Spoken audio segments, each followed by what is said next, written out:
What's up guys, and welcome back to the channel. And in today's video we're going to be talking about the 20 best fights that are coming up this year. I'm only going to be talking about fights that are booked, so if you don't see like Dricus versus Israel Adesanya, that's because it's not booked. So I'm talking about fights that are signed, that have been announced, and that we know are happening for sure this year. So I've got 20 of them.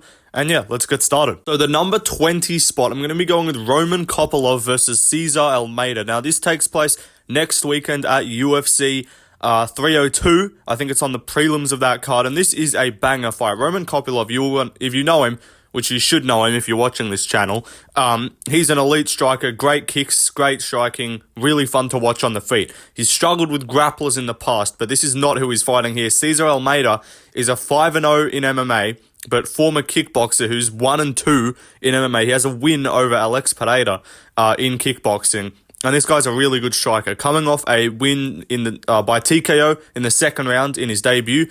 We didn't get to see much of his striking, I'm going to be honest, because he kind of got ragdolled on the ground for the first round, and then in the second round, the guy just gassed, and then he kind of just got beaten up with elbows in the clinch. But we didn't really get to see him strike at range very much. But I've watched some of this guy's kickboxing fights. He's very good. I'm a big Roman Kopylov fan, but I'm worried from here. I might pick Cesar Almeida. I'm not sure. I'm still on the fence. Got to watch a bit more tape. But this is a very good fight, so keep an eye on this one. Make sure, if you're one of those people that only turns it on for the main card, you're going to need to watch this one on the prelim, so definitely watch that. And Joe Rogan will most certainly be glazing Cesar Almeida, because we know how much Rogan loves his glory kickboxers. But let's move on to the number 19 spot. Volkan Ozdemir versus Johnny Walker is a fight that takes place in Saudi Arabia on June 22nd, and this is going to be a banger, because Johnny Walker is pretty much only in bangers, unless he just kind of gets wrestled, I guess. But if this guy's standing on the feet, which I think this fight will be, Ozdemir can shoot some takedowns, but he's a striker for the most part. His win over Bogdan Guskov was like the first submission he's ever gotten in his career or some shit like that. But yeah, Walker, we know he's a spaz. He's an absolute tard. He gets chinned often, but Ozdemir is not a guy with heaps of power. He did kind of rock Bogdan a little bit, but apart from that, how many times do we really see Volkan Ozdemir get KOs and stuff? So this is going to be an interesting fight. Johnny Walker's always going to be in interesting fights. And yeah, I'm looking forward to this one. But let's move on to the number 18 spot. Paddy Pimblett versus Bobby Green. You guys know this one. This is a fight that the casuals are going to know about if you guys are casuals. Scum. But no, Bobby Green versus Paddy Pimblett takes place July 27th in Manchester, England, on that pay-per-view card, UFC 304. And this is really an exciting fight, because even though I don't really have any kind of connection to any of them, I don't really care who wins. I don't love Paddy Pimblett. I'm not a big fan of him. He's annoying. And I'm not a really big fan of Bobby Green either. He's kind of annoying too. So I really couldn't care less who wins. I kind of do want to see Paddy get tuned up, but honestly, it's similar with Paddy and Ian Gary. Even though Paddy really hasn't done anything wrong, he's just annoying. I don't really care when they lose, as long as they just lose at some point. But I think Bobby Green might shoot him up on the feet, but Paddy could take him down. I don't know. But this is an interesting fight. First time Paddy's fighting a ranked opponent, which will be good to see. And yeah, keep an eye on this one. But let's move on to the number 17 spot. So we've got Vinicius Oliveira versus Ricky Simone. Now, a lot of you guys might not know about this one, but this takes place on International Fight Week, June 29th, on the Conor McGregor card, obviously. And this is a really interesting fight, because if you haven't seen Vinicius Oliveira fight, he got a flatline KO on his Contender Series fight, and then in his debut, had a tough scrap, was losing a lot of moments, was getting out-grappled for a lot of the fight, but got a flying knee flatline KO in the last 30 seconds. One of the best KOs of the year. It's going to be one of those ones, it's an underrated KO of the year, because all the ones that are going to be on that video at the end of the year are just going to be the big moments in pay-per-view. But this was in the Apex, not too many people were watching. It was the prelims of an Apex card, and he got a flying knee KO, so go check that out. This guy's a really dynamic striker. Does look a little bit green, not the best grappling, honestly, and that's where I'm worried for him, because I do like Vinicius Oliveira, and Ricky Simone is a guy that can shoot a lot of takedowns, but Ricky Simone's also a guy that gets caught a lot and gets beaten up in a lot of his fights. Song dropped him a bunch, finished him. Batista kind of schooled him in their fight. And Batista's not a crazy good striker. Obviously, other guys have beat him on the feet. But yeah, Vinicius Oliveira could find that KO. If not, he's probably just going to get grappled for 3 rounds. But Oliveira's a great fighter, and I think if he wins this, he'll definitely be getting a ranked opponent next. So yeah, keep an eye on this one. Let's move on, though, to the number 16 spot. Dan Ige versus Joanderson Brito is a fight that takes place on July 20th I think it's an Apex card from what I'm assuming, because they haven't announced like a main event for it yet. They haven't announced a location, so I assume it's an Apex card. But this is a great fight. It's not the main event, obviously, but still an incredible fight. Joanderson Brito has been aggressively calling out, Danny, motherfucker! That's what he's been doing for like the last 2 years. Every time he gets a win, I'm pretty sure his last 3 wins has called him out. And now he gets to fight finally. Dan Ige again. He's we're gonna see if this is gatekeeper Dan Ige that stops the guy from coming through, or if this is the Dan Ige that does let some guys through the gate, like he let through Evlov and he let through a couple other guys, obviously. But then obviously guys like Andre Feely, Nate Landwehr, he beats. So we're gonna see if Joanderson Brito ends up falling in that same category, or if he breaks into the rankings. He was ranked in the fan rankings after his win, but then 2 weeks later he was out because Lerone Murphy kicked it. Lerone Murphy moved everyone down one spot. So yeah, Joanderson Brito, very good fighter. Dan Ige, great fighter too. Going to be a fun scrap. Probably standing, striking for a lot of it, but yeah, keep an eye on this one. Let's move on though to the number 15 spot. Next up, we got Alex Perez versus Tatsuro Taira. Now, this is a main event of an Apex card coming up in a couple weeks' time on June 15th in the Apex, and this is a really interesting matchup because Alex Perez, he's coming off a KO win. Before that, he did lose to Muhammad Makayev, got out grappled for a lot of that fight. But in his last fight, which was a striking match, he smoked Matheus Nicolau, knocked him out in the second. But Tatsuro Taira is a heavy grappler. He's a prospect, undefeated guy. I don't know exactly what his record is, but he's got a great record, undefeated. Hasn't fought a ranked opponent yet, which is kind of crazy. He's now going to be fighting the number 5 ranked guy. So if he wins this, I think the UFC might be doing this as like a try and get someone to the top of the division that hasn't fought Pantoja kind of setup, because Muhammad Makayev versus Manel Kape, obviously Kape's fought Pantoja. They probably wouldn't mind rebooking that, but if Makayev wins, it's him and then who else? Because it's him, Kai's not going to fight him. Kai already fought him back in the day. But, this is, if Tatsuro Taira wins, don't be surprised if we see him just get chucked into a title shot straight away. But let's move on to the next spot. Now, next up is a fight that also takes place on that card, but I'm actually more excited for this one. Joshua Van versus Tagir Ulanbekov. This is a really interesting fight. If you've watched a lot of my prospect-style videos, or you've watched my channel for a while, I've probably talked about Josh Van a bit in some of my videos. I'm really high on him. He's a great striker, got really good boxing. He's lost once, but he's really inexperienced. He's 23, I'm pretty sure, 23 or 24. Only been doing MMA for a little bit. He fought Zhalgas Zhumagulov in his debut, won. Then he fought Kevin Borjas, won. And then he fought a guy in the Apex on short notice and won. This guy's been through a fucking road to get into the cage, because he was booked against another short notice fight back in April. That fell out. Then he was booked against Sumadaji on UFC 302. Sumadaji pulled out. Tatsuro Taira was booked to fight Tim Elliott. That fell out. So then they were booked against each other on 302. And then that fight got cancelled. They did the switch up, and now he's fighting Tagir Ulanbekov. So this guy has gone through 5 fucking opponent changes in the last 2 months. But Tagir Ulanbekov is a good fighter. He's got great grappling, but his striking is very questionable in my opinion. And I think Josh Van could win this, and if he does, he'll be in the rankings, because right now he's unranked. And yeah, really, really intriguing fight that I'm looking forward to. But let's move on to the next spot. Next up is Manel Kape versus Muhammad Makayev. Now, even if you are a casual, you probably should know that this fight is happening. It's obviously July 27th in Manchester on that UFC 304 pay-per-view. And another great flyweight fight. The flyweight division is looking solid right now. We're getting some fights booked. And I'm looking forward to this one a lot, because obviously, Muhammad Makayev is currently undefeated. I still think he's mid, and many other people still don't think he's that good. But Manel Kape has been very inconsistent. His last fight was September, so by the time this rolls around, he's going to be 10 months out of the cage. Makayev in that time obviously beat Tim Elliott by submission, beat Alex Perez by decision, so he's going to have the activity advantage, if you want to call it an advantage, which I probably would. But we're going to see if Manel Kape can actually get to the cage, make weight, and not make excuses if he loses with injuries. That's kind of the first step. Obviously, and then the fight will be very interesting, because I do think Manel Kape is way better than him on the feet, but I don't know how much I trust Kape's grappling, because that's where he did lose a lot of his fights back in the day in Ryzen. But yeah, really good fight. Looking forward to it a lot. Let's move on, though, to the next spot. Tom Aspinall versus Curtis Blades is my number 12 spot. A lot of you guys are going to be so confused. How do I not have this higher? Look, it's honestly because, right, I like Tom Aspinall. He's a good fighter. But, I don't know, something about, I'm just not super interested. The good thing about this fight is just, if we see Tom Aspinall smoke Curtis Blades, then it's just going to put more pressure on John Jones and further expose him as a duck, which we all love to see. But I don't know, something about the fights is not that interesting. I kind of think Aspinall's just going to steamroll him. It's not that competitive. And also, like, any Aspinall fight, it's good. I'm looking forward to it. It's on this list. Like, there's one of the best fights coming up this year. But I don't know, I just don't, for some reason, don't really care about it that much. I'm not, like, super hyped. Obviously, I'll be really excited to watch it. The result's probably going to be what it is, which is, I assume, a Tom Aspinall early finish. But yeah, the only real positive that's going to come out of it is just more pressure on Jon Jones. But so in terms of the fighting, it just feels kind of weird because if this was for an undisputed title, I wouldn't hate it.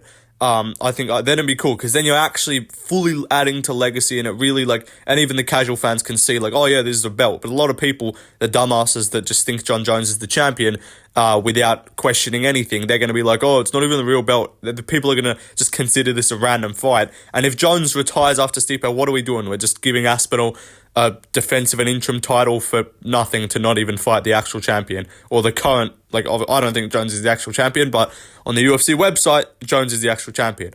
But yeah, whatever. Let's move on though to the next fight. Balal, bruv, are you Arab? Are you Arab? That's why no one's looking forward to the fight, bruv. No one wants to see you fight. No one wants to see you fight, bruv. We can't remember the name, bruv.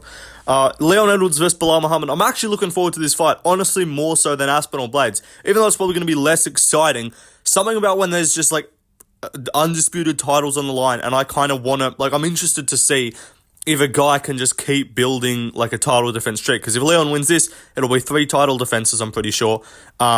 And then we get to see the fight we want after that, like a shove cut or something like that. But this is actually a pretty interesting fight. It's still a competitive fight. It's not in my mind, it's not just a foregone conclusion that Leon wins. With Aspinall, I'm just yeah, he's going to win. But this is interesting. The two have a bit of heat. I want to see how Bilal shows up, and I kind of want to see Bilal lose. It'd be kind of funny. But yeah, I'm looking forward to this fight. Let's move on, though, to the next fight. Dustin Poirier versus Islam Makhachev. Now, look, I'm excited for this fight because there is obviously the capability or the possibility that Poirier pulls off a crazy upset, and this has the capability to be one of the best moments in terms of, if you give me an outcome for every fight on this list that I could pick, this has definitely got one of the, most crazy, awesome outcomes if Poirier pulls it off and shines bright like a diamond. But I don't think he is. I think Islam's going to win. It's going to be boring. Well, not boring. It'll be a fun fight, so I'm interested in how they're going to look in the cage. But I do think Islam's just going to win. And if I, in my mind, know what's going to happen, then it's just, I can't be as interested. To me, this is just a regulation title defense because Poirier's getting chucked in there when he doesn't deserve a title shot, but it is what it is. I think Islam's going to win, but if Poirier does win, it'll be sick. Anyway, let's move on to the next spot. We're going with Carlos Ulberg versus Jamal Hill. Obviously, this fight recently announced as a replacement, and it's going to be on UFC 303 International Fight Week, and I'm really interested in this fight because this is competitive, this is interesting. I don't know who's going to win. I think, personally, Carlos Ulberg is going to win by KO, but we don't know, and it's really interesting because Hill's coming off a KO loss.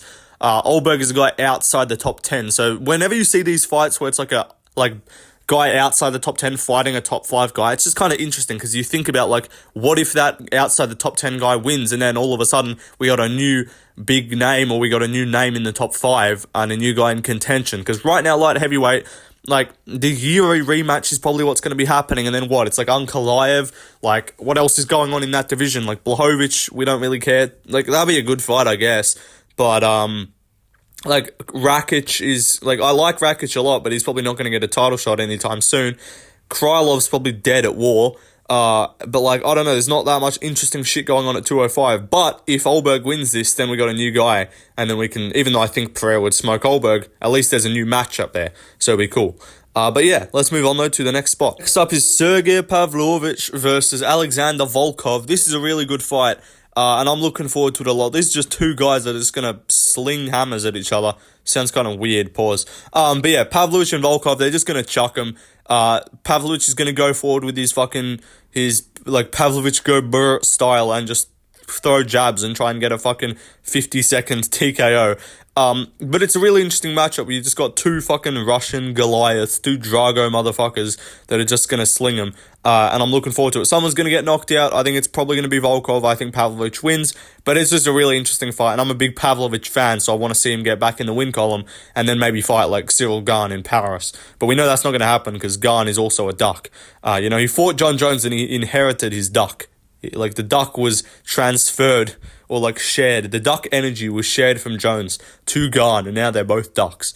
But yeah, let's move on though to the next spot. Now next up we got MVP versus Ian Gary, recently announced just yesterday, and it's going to be taking place UFC 303 in international or for International Fight Week in Las Vegas. And this is a really interesting fight because I think obviously you've got an undefeated guy, and then you've got MVP who's just made his debut in the UFC, and now we're seeing how far he can go. Obviously, this is going to be a pure striking match for the most part, I assume.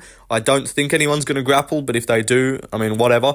But yeah, this is a really interesting fight. I don't know who's going to win. I personally think MVP will, but Ian Gary, I think, is a favourite right now on the odds, so people think differently. And yeah, it'll just be cool to see. Will Ian Gary lose his O, or will MVP kind of be the hype train end early in the UFC? Because obviously he's lost outside the UFC, but it's sort of like a new hype train within the UFC. People think he might go far. People want to see him versus Leon Edwards or something in England. And if he loses to Ian Gary, that all kind of shuts down, and then he goes back to like, well, what's next for MVP after that? So it's a really interesting fight. Anytime, like, I don't like Ian Gary, but he is a guy that brings interest, and you want to see what's going to happen when he fights. So looking forward to this one, but let's move on to the next spot. At the number 6 spot, we got Sean Strickland versus Paulo Costa. Obviously, you know, it's taking place next weekend, or this coming weekend, I should say.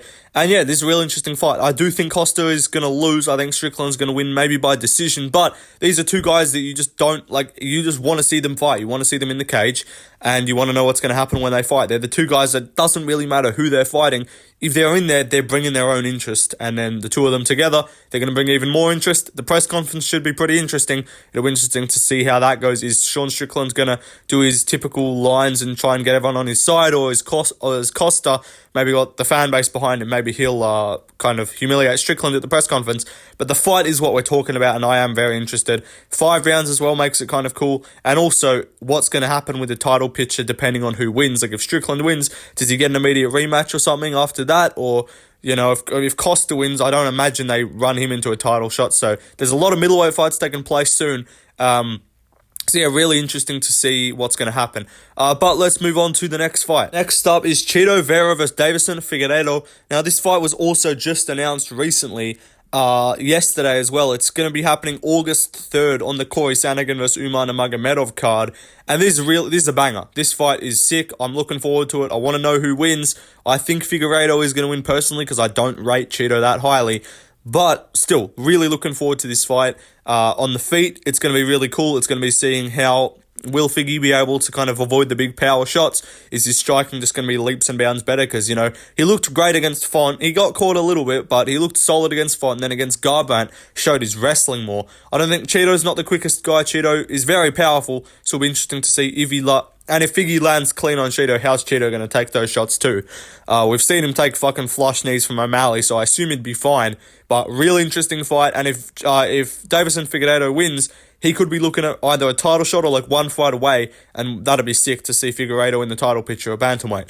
But let's move on to the next fight. Next up on the list is Jared Cannonier versus Nassourdine Imavov. Now, a lot of you guys are going to be confused. You're going to be like, how do you have this ahead of all these other fights? And look, it's because, in my mind, this is one of the most competitive fights on the books right now, and I'm still not sure who's going to win. I'm going to be picking Imavov, I believe, because from what I've seen, I do think he is the better striker. But I'm really interested to see how this goes. Cannonier, it's going to be pretty much a year off for him since the Vettori fight. Imavov, he looked great against Dolidze, but, you know, Dolidze's not that good. And if Imavov can break into the top 5 with a win here, that'll be really interesting too. So I want to see who's going to win. I'm really interested in this fight. I'm a pretty big Nassourdine Imavov fan. I've liked his style. I've liked his fighting for a while. And yeah, this is just a really interesting fight. And again, it's the feeling of like competitiveness. I don't know who's going to win, which makes this more interesting. And also, if Imavov wins, who's he fighting next? Maybe like Whitaker, or if Cannonier wins, what's going to happen there? A lot of things playing out at middleweight right now. But yeah, I'm really looking forward to this fight. Obviously, June 8th. It's the fight night after UFC 302. But let's move on to the next card, or next fight. Next up is Corey Sandhagen versus Umar Nurmagomedov. Now, this fight, obviously August 3rd in Abu Dhabi, 5-round main event. And this is really interesting because I'm a big Corey Sandhagen fan. And Umar Nurmagomedov is an undefeated guy. A lot of people hailing him as like the next prospect, the bantamweight Khabib, all that stuff. You've heard it all. The Umar glazes, they're getting a bit annoying, but we're all going to see if the glaze is warranted on August 3rd, because Corey Sandhagen is one of the most technical and one of the most well-rounded fighters at 135, and if Umar can run through him and just submit him or something like that, if it's a decision, we're talking about a very good fighter and a close, like, competitive scrap that is really good and it's going to be fun to watch. But if Umar just runs through him and subs him, then we're talking about a guy, then the glaze is warranted, then we're actually thinking about, damn, is this guy, like, title shot, like, right now? Do we just give him a title shot? And it sucks, because I don't like the fact that he's getting this fight. Like, the fight itself is sick, but Umar does not deserve this matchup whatsoever. But still, I'm really looking forward to it. I don't know what's going to happen. It's going to be amazing. But yeah, really cool fight, and I want to see Corey back in there too, because he hasn't fought. It's going to be pretty much a year off for him too since the Rob Font fight, so see how he's coming back, see how he can stuff the takedowns. If it stays on the feet, I do think he'll tune Umar up, but we could be surprised.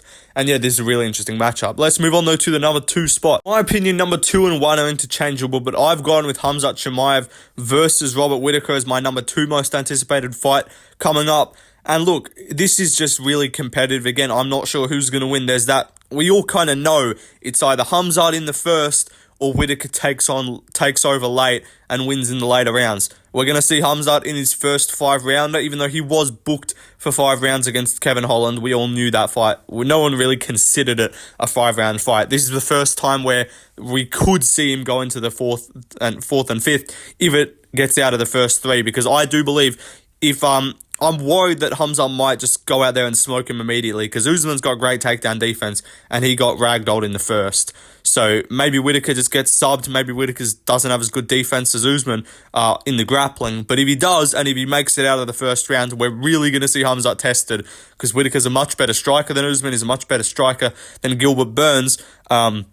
He's a better striker. He's the best striker that Khamzat's fought, in my opinion, pretty clearly, and equal and also has the defensive grappling. Like, this is not Israel Adesanya, who's great at striking but has no grappling defense. This is Whittaker, who's defended takedowns from the best grapplers in the division throughout its history, and also has really good striking. So I want to see how Khamzat deals with that adversity if he gets out of the first. And if he doesn't, then he just smokes Whittaker. He gets a title shot, and it's still going to be a sick result. Regardless, looking forward to this one. Still not made up my mind for the pick. Khamzat's favoured on the odds. A lot of people picking him. A lot of people think Whittaker's going to take the O. That's another thing. Khamzat's undefeated. Will he be undefeated no more? Great. A lot of great storylines going into this. A lot of intrigue. And yeah, looking forward to it a lot. Let's move on though to the number 1 spot. Of course, the number 1 spot is Andrei Arlovski versus Martin Badai. No, I'm kidding. But just before I move on to the actual number 1 spot, just some honourable mentions, of course. Like Renat Fakhreddinov versus Nicholas Dalby, sick fight. Fareed Basharat versus Montel Jackson on that same Saudi Arabia card, also a banger, sick fight. Gastelum versus D-Rod's a great fight. Haq Parast versus Gordon on that card too. Reyes versus Jacoby is a great fight too. Randy Brown versus Zaleski dos Santos is a sick matchup. Lots of fights coming up, lots of bangers. Nathaniel Woods fighting, I think Daniel Pineda, that's a really good fight too. Lots of other good, like Peyton Talbot's on 303, Swanson versus Feely. A lot of good fights on that card too. But yeah, now let's move on to the real number 1 spot. It is, of course, Conor McGregor versus Michael Chandler. Don't call me a casual. You guys are all excited for this fight as well. Look, I understand if you want to put Whittaker versus Khamzat over it, because I think that is more like divisionally relevant in terms of the real stakes. But Conor McGregor versus Michael Chandler, it's going to be a banger. Take out the fact that it's Conor, just the way these two match up stylistically, shit's going to be a fucking banger. If Conor wins, the sport has like another real push and another real like burst of energy and burst of like excitement with a Conor win. It's like, who does he fight next? Conor back in the sport makes it really fun. The sport's great regardless, but with Conor in it, it just adds a bit more pizzazz, if you know what I'm saying. The build-up's going to be sick. You know, we got a press conference coming up in Dublin. They're doing a press conference in Dublin. There's other great fights on that card too. It's around International Fight Week, so it's going to be a sick time. And yeah, I just want to see Conor McGregor in the cage. I want to see how he looks, because obviously I've talked about layoffs, like Cannonier and Sandhagen all both having a year off. Conor McGregor has had like 3 years off, so it's going to be really interesting to see how he looks coming back. Is he completely washed, or is he just going to knock Chandler the fuck out in round 1? Going to be interesting to see. You guys are all excited for this. If you're not, you're lying, let's be honest. But yeah, great fight.